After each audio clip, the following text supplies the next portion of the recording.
Pour moi, cette obligation n'a pas de sens pour deux raisons juridiques. D'abord, parce que l'article 8, paragraphe 1 de la Convention européenne des droits de l'homme intègre au droit du respect à la vie privée l'intégrité physique et morale. C'est le problème qui est posé par la vaccination. C'est tranché par les juridictions depuis 2002 dans l'affaire Salvetti contre Italie. C'est protégé par le droit français à l'article 16-1 du Code civil qui protège, pour les mêmes raisons, la vie privée au titre de l'intégrité physique et morale.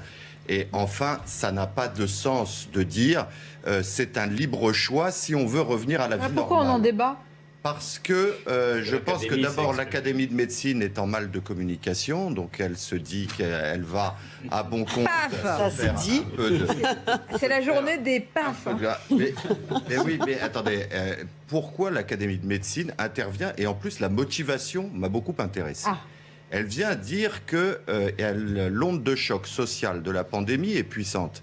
Mais on ne demande pas à l'Académie de médecine de s'intéresser à l'onde de choc social. On ne l'a jamais entendu parler, par exemple, du harcèlement moral. On ne l'a jamais entendu parler du harcèlement physique. On ne l'a jamais entendu parler sur les conséquences sociales de tel ou tel mal qui peut atteindre notre société. Donc pourquoi cette motivation incroyable intervient maintenant ?